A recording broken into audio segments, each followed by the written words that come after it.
अब आजकल श्रोता भी अनेक प्रकार के।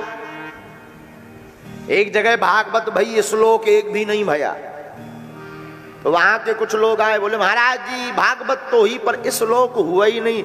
आचार्य जी बड़े बुद्धिमान थे, बोले इस श्लोक की क्यों बात करते हो, भागवत तो परलोक की है। हाँ ठीक है, कैसी भी सही भागवत हो, भागवत में आकर के बड़ी गंभीरता पूर्वक बैठना चाहिए। भगवान की कथा में आरती के पहले आ जाओ, आरती के बाद जाना चाहिए। ये कल्प वृक्ष है भागवत। जो कहा जाए उसे सिर्फ सुनो मत, जीवन में चरितार्थ करने का संपूर्ण प्रयत्न करो। अरे हम कहते भैया आई गए सोई जय जय। हाँ, आजकल यहीं अशोकनगर में हमारा एक चेला रह रहा है, चंगीलाल।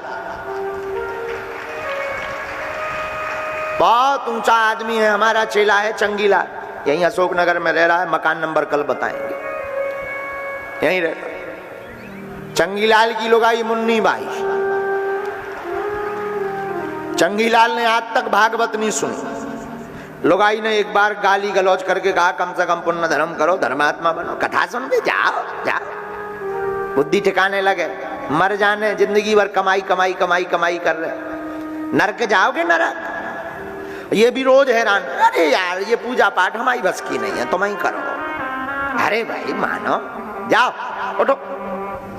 जब नहीं मानी लोग आई, रोज चें पे घर में हो गए। एक बार ये भागवत में धोखे धंधे से पहुंच ही गया। गांव का बड़ा आदमी जैसे ही पहुंचा, आइए सेठ जी आइए आइए आइए, सुझे आके बैठिए बैठिए बैठिए। बैठे, और जैसे ही बैठे तो कथा ऐसी है भैया, कथा होत के बीच में, कथा होत के बीच में पाप उठे अकुलाएं।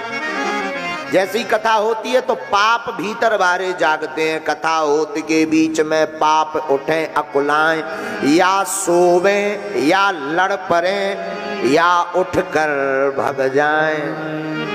हाँ हाँ, कथा जहां होती है वहां पर जो व्यक्ति जाएगा कथा में, उसे नींद भयंकर आएगी। और आदमी भी ऐसा बढ़िया, अच्छा व्यवस्था भी होती है, बढ़िया पंखा लगो, टेंट लगो, एलईडी लगी, मध्यम मध्यम संगीत बज रहा हो, फिर तो आनंद क्या कहना, गद्दा डरे नेचे बढ़िया, फिर तो नींद आती है। और नींद आवे तो क्या कहना, फिर आदमी झूला झूला तो मन ही मान, बोले कुछ। और कथा जैसी नींद कहीं नहीं आती। आप रामायण पढ़वे बैठो और कथा सुनवे बैठो, ऐसी नींद आए कि यार बिस्तर मिल जाए तो 6 महीना नहीं उठने। हाँ हाँ, कथा के चक्कर में एक जन ने कुर्ता फाड़ दो, नींद के चक्कर में। हाँ, एक जन ऐसे ही, और चंगीलाल को भैया मंगीला, वो भी कथा सुनने को, दुकान थी कपड़ों की, कपड़ों की दुकान, कथा सुनने गया। और सुनवे जैसे ही गया तो कथा में जाते ही सो गो।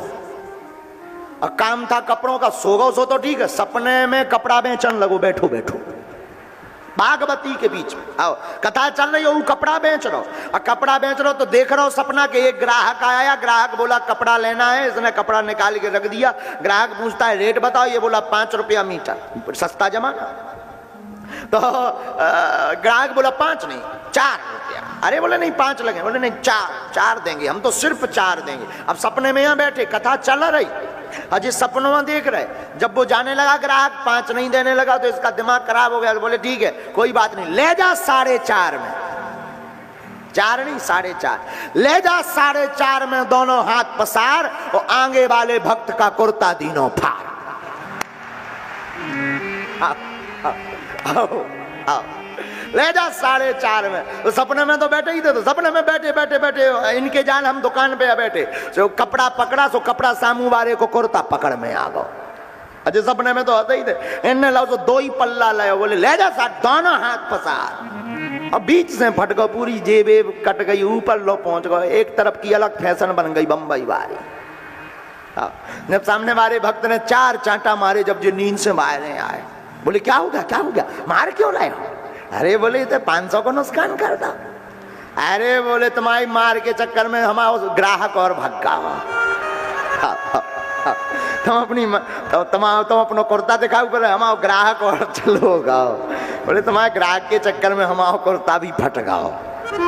कथा के बीच में पाप अकुलाते हैं। तो चंगीलाल कथा में आया तो कथा में आते ही गांव वालों ने कहा आइए आइए बैठिए बैठिए सेठ जी, बैठिए बैठिए सेठ जी। इनको ऐसी नींद आई कि पूरी कथा हो गई। जब बगल वाले ने जगाओ कि आरती हो रही, आरती, सो जी जगे, और जगे सो सब फिर बोले अब जाइए। घर पर आए, पत्नी ने कहा कथा सुनी? बोले सुनी। क्या सुनी बताओ? अब इन्होंने तो कुछ सुनी नहीं। बोले हमने तो तीन ही चीजें सुनी, आइए सेठ जी, ब्राजिए सेठ जी, और जाइए।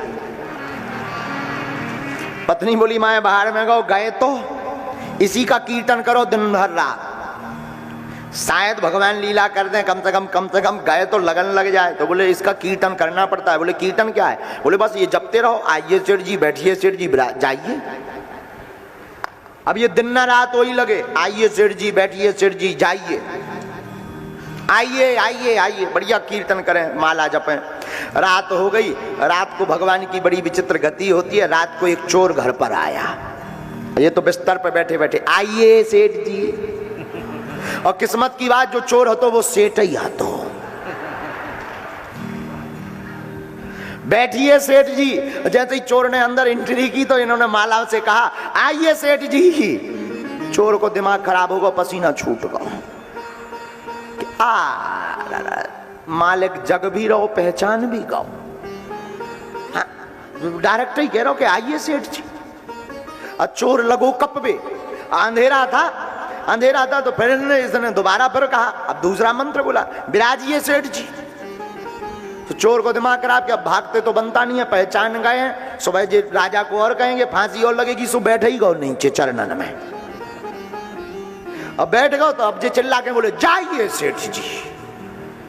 चोर को लगो नाराज हो गए, शायद अब कल ने दुर्गतिया करवाना। सो चोर पांव पकड़ के रहेगा, अब माफ कर दो, हमें माफ कर दो जी। बोले अरे भैया लाइट जलाओ, कोई आ गया। लाइट जलाई। पत्नी बोली क्या हुआ? अरे देखो कोई आ गया। जब देखो तो सामने एक ठैया चोर बैठो रहा है। तुम कौन? उसने बताया हम चोरी करने आए थे, ऐसी ऐसी बात है। आपने कहा आइए सेठ जी, बैठिए सेठ जी, तो हमें लगा आप पहचान गए। सेठ जी बोले अब तो हम पहचान गए। चोर पकड़ा गया। पत्नी भी बड़ी बुद्धिमान थी। पत्नी बोली देखिए यह करामात है भगवान की कथा की। एक दिन गए और चोर पकड़ा गया। अगर तुम हर दिन कथा में जाओ तो मन के भीतर जो काम क्रोध रूपी चोर बैठे हैं वो भी एक दिन पकड़े जाएंगे और भगवान का सार प्राप्त हो जाएगा। बोले ये तो बाहर के चोर हैं, भीतर भी चोर बैठे हैं। काम रूपी चोर, क्रोध रूपी चोर, ईर्षा रूपी चोर, पाप रूपी चोर, वासना के चोर भीतर छिपे बैठे हैं। और जो कथा में आकर के कथा सुनता है, विराजता है और कथा से पर भगवान का नाम लेता हुआ घर जाता, तो बोले बाहर का चोर भी पकड़ा गया और भीतर के चोर भी पकड़ जाते हैं।